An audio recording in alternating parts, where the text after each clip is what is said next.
It's spooky season, so of course here we are on Terraria's Spooky Mod, and today we will see all the horrors that will be unleashed. You saw the intro, so turn off the lights, grab some popcorn, and snuggle up in a comfortable blanket. Scare is the name of the game today.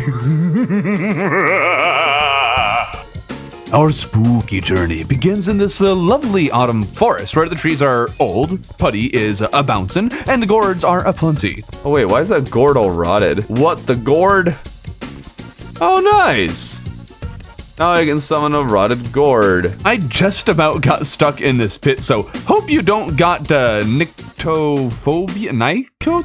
or basophobia. And you bet I'm going to be throwing random fears into your face so you'll have some in your back pocket next time you want to impress someone with an obnoxious word that I cannot pronounce. Anyways, I made old wood armor and sword, and this little hut has an NPC who gives you hints as to what to do next. A handy idea, but last time he was not any help at all. Good thing I know exactly what I'm doing. I won't need none of your stankin' advice. With gear collected, it's time to explore the pit next to spawn. Doesn't take long for a fuzzy bat to kill me. Before we return, check out this cute little ghost with a cigar. Now the pit has these chests scattered around with some good starting gear, including this accessory that makes this bag spawn over my head. It periodically drops these things that give me short-lived buffs. It isn't really that helpful, unlike what I found in the second chest. Goodie bag. Oh, I can be a Ninja Turtle? Don't mind if I do. There's a magic weapon as well that shoots zombie parts, and mage is the best class, so you better believe we're playing mage today. I just don't have mana yet, so we're gonna have to fix that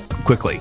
Before that, there's an early game summon called a rusty cowbell that does something a little special. It really got me last time I played this mod, but now I know what to expect. All right, rusty cow. Oh no, I didn't see this coming. Oh, he's got two. Oh,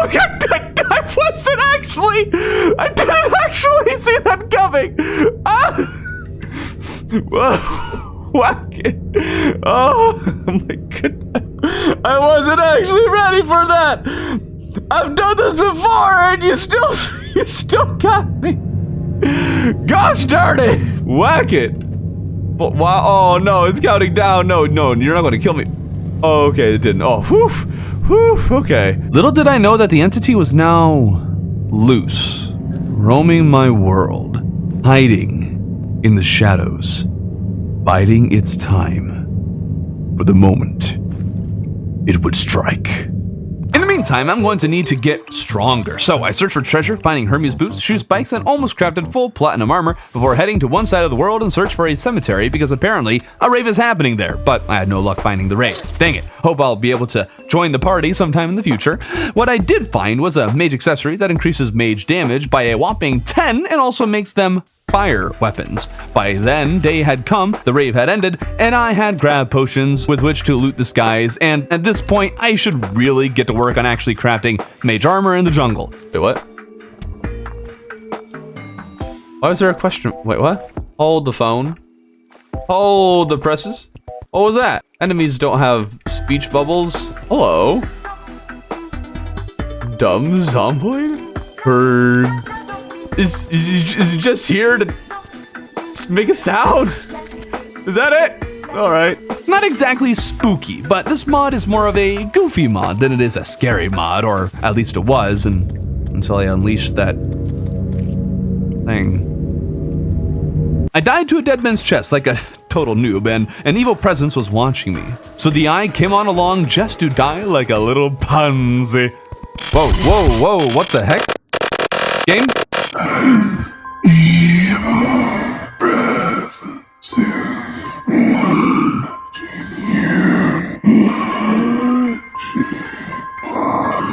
That was weird. The game froze up there for a second. Maybe I need a better computer or something, but things are running smoothly now, so I returned to the jungle to collect a few things I still need for full jungle armor. Meanwhile, the left side of the world does not have any modded biomes on the surface, so I guess the cemetery with that rave earlier was somewhere on the right, just past the jungle. Ooh, pretty. Wait, this thing was glowing a second ago. Why is it glowing?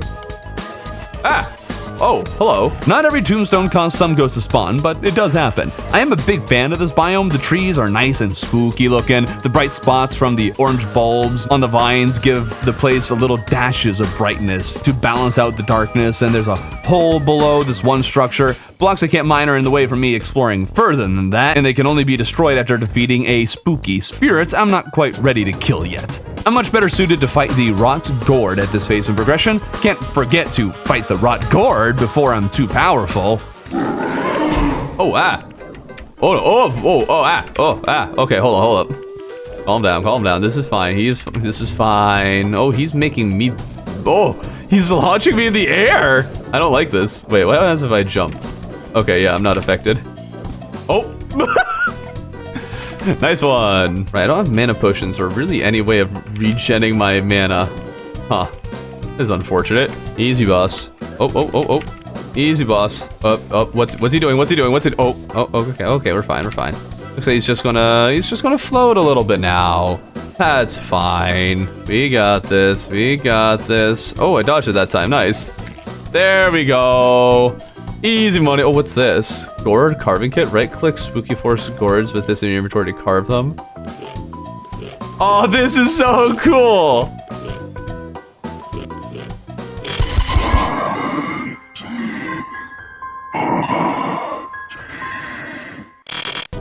Looks like each gourd type has its own. Yeah, each gourd has a design that it can. That's fun. I like this. Sadly, you can't carve the rotted gourds. The boss also dropped an item that lets me craft a magic weapon. Cast a smelly blast that makes enemies stinky. Wow. Now we gotta do that. It's not exactly that impressive, but it does have me wondering something. I want to try this against the Eater of Worlds. This might just absolutely wreck him. If this thing pierces, this could destroy it. And so straight to the worm we go, and it does decent damage, but more importantly, he's stinky. Ha, stinky worm. I really didn't do a great job in the fight, and the weapon wasn't nearly as strong against it as I expected it to be, but boom. Killed a stinky worm. Take that. Yeah, stinker. Got him.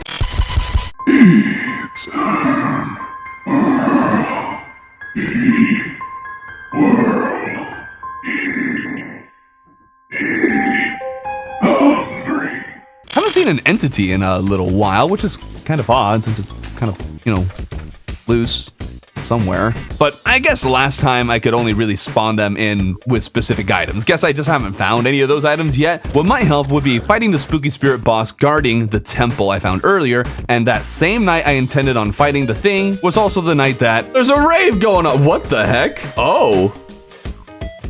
Hello. Can I kill him? No? Oh, he's invincible. Wait, what's with the rave? Contraband. Ooh, this dude sells a few things, and just about all of them are vanity and what I think are pets. Was hoping for something more helpful, but I figured I'd purchase something that says it'll summon a guardian. Maybe it'll protect me from the entities. Which was the guardian? Oh, there he is. That's the guardian. That little mushroom. Maybe not the best use of my money, and I'm confused as to why this little guy is called the Guardian, but maybe he will protect me against the spooky spirit who isn't that hard of a boss other than these green projectiles that absolutely murdered me. That attack alone is the reason I lost the battle, that and the fact that I haven't been able to upgrade my accessories yet, but no worries, the goblins are coming. Before they come, I mine this meteor, figuring its set bonus of the space gun, not consuming ammo, mana, whatever, would be a big help against a spooky spirit. Killed the goblins with the power of stank, and while I searched for the goblin tinker, I came across a biome I had never come across before. Oh, that's really cool. Hold on. Oh, hello. Orb Weaver. Hello, Orb Weaver. I am Thorbin. There's spiderweb blocks and trees that grow on the ceiling and plenty of silly enemies. Oh, well, hello. What the heck? Oh my goodness. Daddy,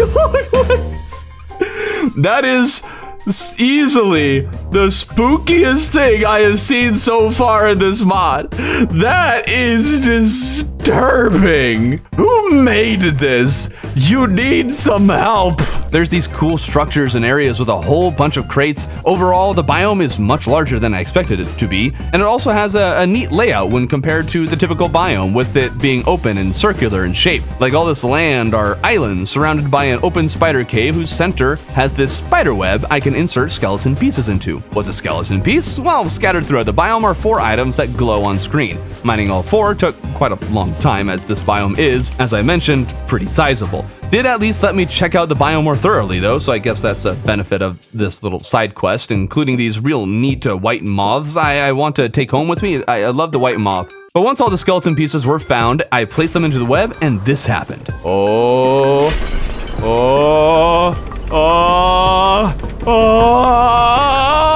spook! Hello. Ooh, ranged. So I did all that work for a ranged. I could have used this in my last run. Gosh darn it. Where's the mage? I want the mage version of this guy. I spent so long just for a ranger-only NPC? I am only slightly disappointed. Slightly. The reason I ended up in that biome in the first place was searching for the Goblin Tinkerer, who has been doing an extra good job at hiding, which I suppose makes sense. He's probably scared of the entity, wherever it is. Or maybe he's just scared of people, the little anthropo-phobe. Yeah, with the upgrades from the Tinkerer's workshop though, I finally challenged the spooky spirit to a rematch. Take spider legs to the face. How does it feel to get taken down by spider legs, Buster? I was able to make this spider leg weapon after collecting some do's and dads from that spider biome. It's not the best, but it's not bad, just a little slow and hard to aim. Also, the spooky spirit's green projectiles were orange this time for some reason, but no matter. This boss is pretty easy. In second phase, he has a Moonlord laser with a very clear telegraph, and he cycles through his other attacks in a very clear pattern. I like this boss. Doesn't feel the need to be overly difficult or complicated.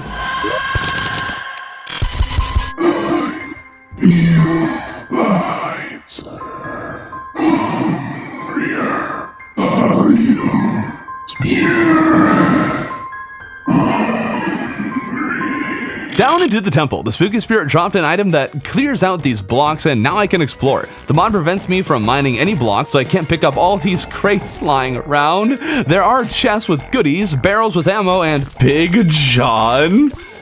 All right. Hi, John. How you doing? It's a really neat dungeon, but there isn't exactly a whole lot to talk about. There's this weird chest that actuates blocks, unveiling the spikes below them, which I guess means this is just meant to be a trap. These rolling skeletoids are all over the place. The main thing that stuck out for me was how hard it was to find treasure. As you can see, it's very dark, and with all the furniture in this dungeon, the chests were kind of hard to spot out amongst the proverbial noise. It was also very large, and there were very few chests. And after finding a single summon and ranger weapon and exploring quite a lot of the dungeon, I figured there would be one weapon available for every class, so I kept on looking for a mage one. Just had to find a chest to open, and the scarcity of these things made finding anything exciting. Oh, it was a trap? They have trap chests here? Why?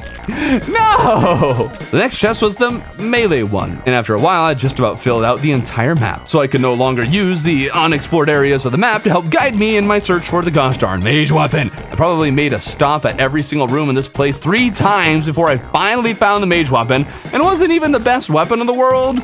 Good, but I'm not sure it was worth the half an hour search. Anyways, Skeletron died.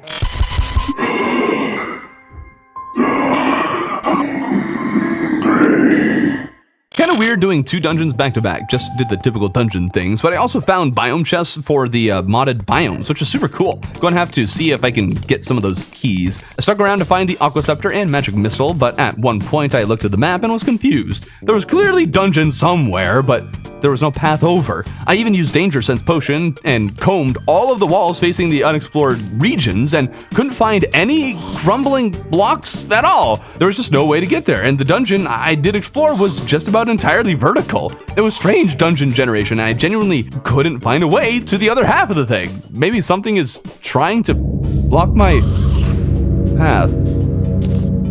This issue can easily be resolved by simply making a molten pickaxe with which to mine a path to the other side. I'm not going to do that right away or anything. The Underworld is just the next phase of progression. Something I didn't even realize until the potion wore off was how Danger Sense potions actually reveal where all the Hellstone is, which is pretty cool. Danger Sense can function like a Spelunker potion for Hellstone specifically.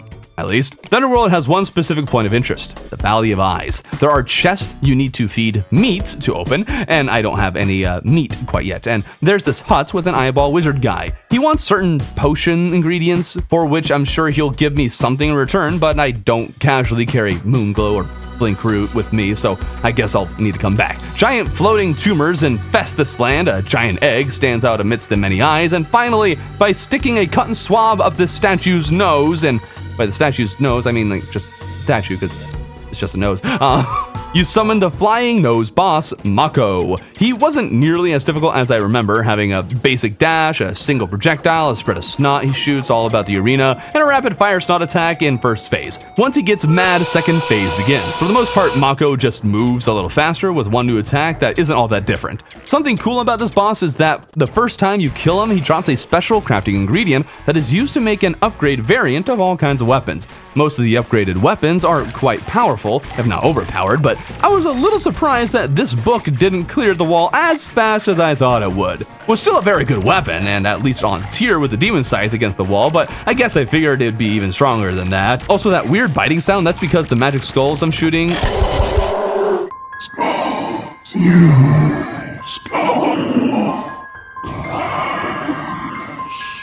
Spirits are unleashed. The guardian of mind seal destroyed. Alas, I am truly free now and hungry. Of course, now that we're in hard mode, we're going to get busy breaking the demon altars. Collected all the shiny new ores, and while in the corruption, I gathered enough souls of night for demon wings. Just need souls of flight, and first wyvern usually spawns pretty quickly, but second wyvern is the one that takes the longest to spawn. All right, so there was first wyvern. What about second wyvern? This quick? Oh, let's go. All right. You never get second wyvern this quick. This is awesome. Oh, no! While finding the third wyvern, a harpy dropped a goodie bag, and I found a new vanity set. Oh yes, I am a leprechaun now. That was a very bad Irish accent. Hot stars and horseshoes, clovers and blue moons, hourglasses, rainbows, and tasty red balloons. With a pair of wings and full adamant's height, I want to go to the first boss of hard mode, a flower from the spooky dungeon I explored earlier. Defeating the plants will open a new portion of the dungeon, but considering how I haven't upgraded my weapons, I figured I should focus on that first. Turns out I have a natural pearl sand desert, so I farmed for the longest time for 2 light shards to make the sky fracture. It took absolutely forever, but once I had the shards, I realized I still needed souls of light, and the underground hollow is in the tundra, of course, but this actually worked really well in my favor. There was a frost mimic who dropped a frost flower, and to my surprise, this is a fantastic mage weapon. I've never really been a fan of the sky fracture and only made it due to convenience, but now I have a weapon I'm much happier with that also got the mythical modifier on the first reforge. Anyways, now that I got some good mage weapons, I headed to the dungeon, but before heading in, there is an item I realized I hadn't used yet, and it summons this Arms of nerds play pestilence the flesh. Into the dungeon I go, and I throw a brick at a daffodil. He's not happy I woke him up from his slumber, and is going to see if I am worthy to travel deeper into the depths. His first attack is a series of lasers that can be hard to see coming, but easy enough to dodge if you do. These green projectiles go around and in, and should be easy to dodge as well, but I struggled for some reason. The spiky balls suck, as they are totally random, and there's a bunch of them moving in different speeds. I almost never dodge them all, really almost never. These flies shoot from the right and left, and then these seeds drop from the ceiling. Turns out the seeds don't do damage, but they sprout into thorny vines that do. The best way to dodge them is to simply stand where the seeds are not. Finally, there's a Moonlord laser, and the indicator is where you want to stand, not where what you want to avoid. In second phase, he spawns vines to cover the ground and walls, but otherwise, it's pretty much the same fight. But those vines being there is a really big deal. In second phase, his single Moonlord laser turns into a bunch of smaller ones that are telegraphed and shot at maybe half the speed or less. It's so hard to dodge, but thanks to the power of Mage, the Plants was defeated, and I was allowed deeper into the darkness. Come closer. The second half of the dungeon has a little puzzle solving with different switches actuating different paths. Sometimes you needed to do the right order, sometimes you just had to find the right switch. It was both simple and confusing at the same time. There are once again trap chests, but worse than that, I couldn't find a single chest with the mage weapon. Again, I found every other weapon, and it's the god darn it. Why is the mage weapon always the last one I find? I continued to explore, even using a spelunker potion, but even after a half hour, once again, of roaming around, double and triple checking, I couldn't find the chest with the mage weapon. I assume it exists, but as far as I can tell, it doesn't. So instead of continuing to search for the weapon, I fought the event in the middle of this section of the dungeon, Pandora's Box. By opening the box, you release these chained spirits, and killing them causes a damaging explosion. There are 5 waves, and every wave is the same with some minor changes to how some of the little guys work, like a few have shields that block projectiles. The 5th wave has a mini boss, but it also feels very samey. If you've seen one wave, you've seen them all, really. Really hungry. Box. Release them. All eat your cotton soul. Hungry. There isn't really anything between the daffodil and the mechs other than that dungeon, and so straight to the mechs we go. I've never used the frost flower on tier before, and now I am a really big advocate of it. It's great and did quite well against Skeletron Prime. More people should be using this thing, even though it'd be kind of annoying to farm for frost mimics. I've always wondered what good pre-mech mage weapons there are, and as I've mentioned, I'm not impressed by the Sky Fracture. The meteor staff is nice, but only works very well in certain cases. I guess there's also the dark lamp thingy, but I find that annoying to get due to needing an underground corrupt desert, and the underground desert is a pain in early hard mode. Destroyer fell to the meteor staff, of course, and another tundra mage weapon, the frost staff, made a surprise appearance as a good weapon against the twins. Not necessarily the best, but good. I also did craft this modded mage weapon that homes a bit and is overall a solid weapon. It just does a little less single target damage, with the only thing keeping it useful is the homing. Not a bad weapon, I just can make others work better. Before we move on to Plantera, there is an event and boss in the Valley of Eyes. Only issue is that it requires an acidic concoction to make, and I couldn't for the life of me figure out how to get the thing. I couldn't find a recipe for it, and I couldn't find any answers on any wiki anywhere, because there really isn't one. Can't imagine that a boss summon would drop from an enemy, so I'm not sure where to get it. Eventually I figured out that the eyeball guy in the valley, you actually have to do his quest if you want to fight the boss, which kind of sucks. They aren't super hard quests, but I've never really been into quests in Terraria. It wouldn't have even occurred to me that I needed to talk to this guy for the thing. One of the quests also gave me a Pylon for this biome that doesn't require NPCs, which is super convenient. So like, do the quest. You also get to open the meat chests. So yeah, it's something you really want to do, and I should have.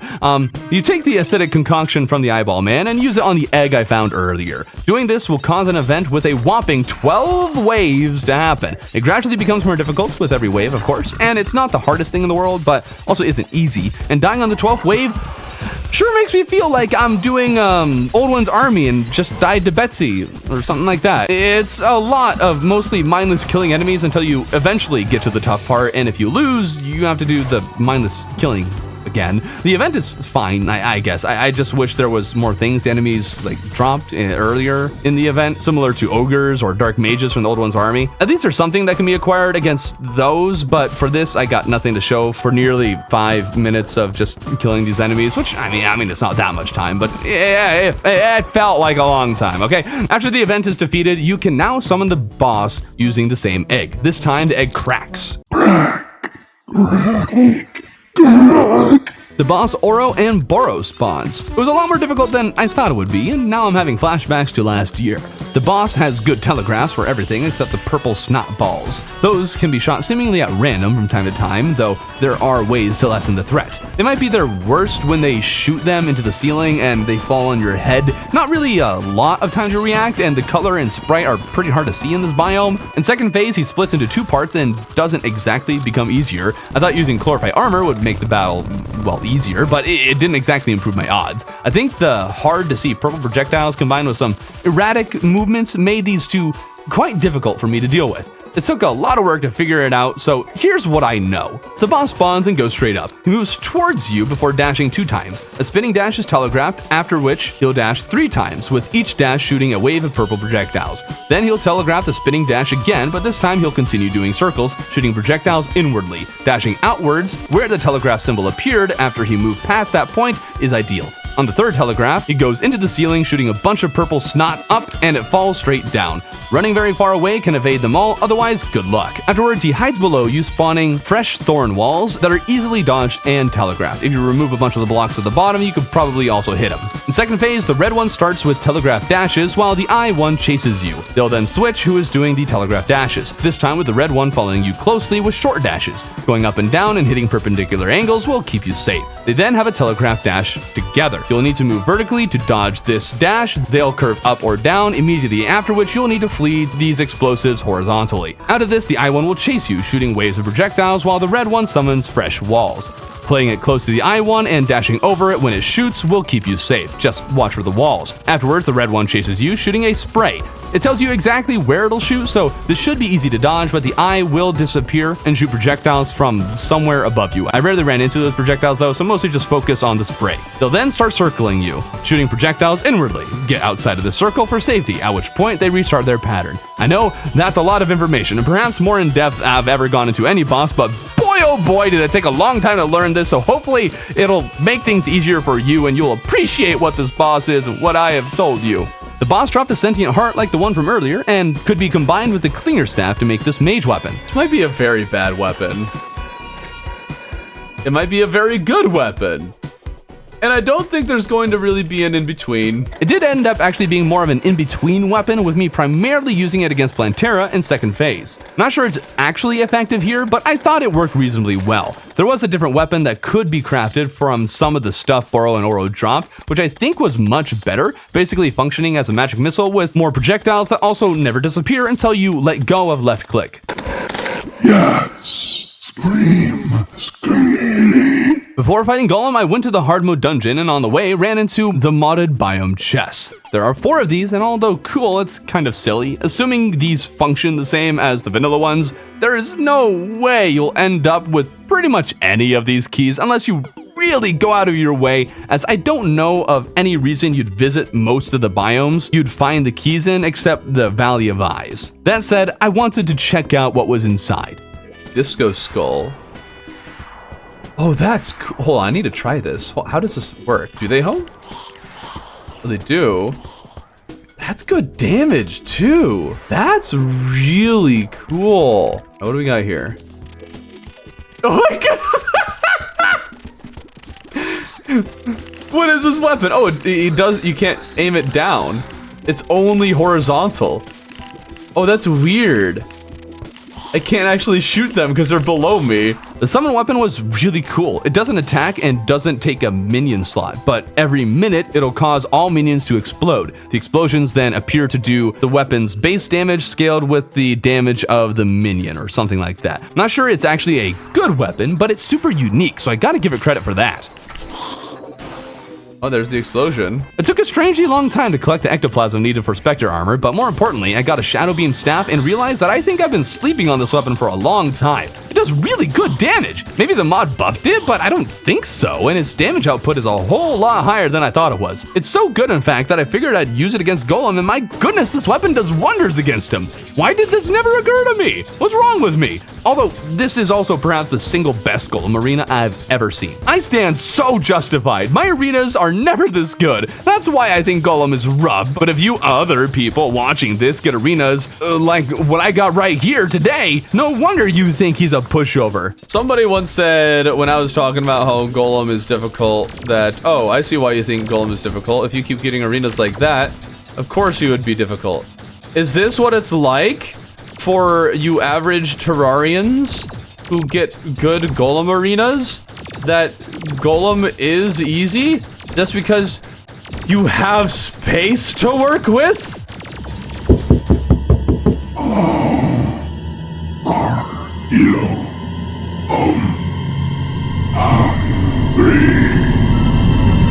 And with that, there's only one boss left in the mod, Big Bone. They've definitely made a few changes since I fought him last year, and the video I made last year will go into more depth as to what this boss is like. Just keep in mind there are some changes. With that said, he was actually very difficult back then and I struggled greatly, but this year, he was much easier to handle. I chugged a lot of potions to make sure I won the second battle, and perhaps without it I would have lost, but in the end, the Big Bone went down and I have... What the heck? Something go wrong? What the? It seemed try blue screen. There's gotta be something wrong with.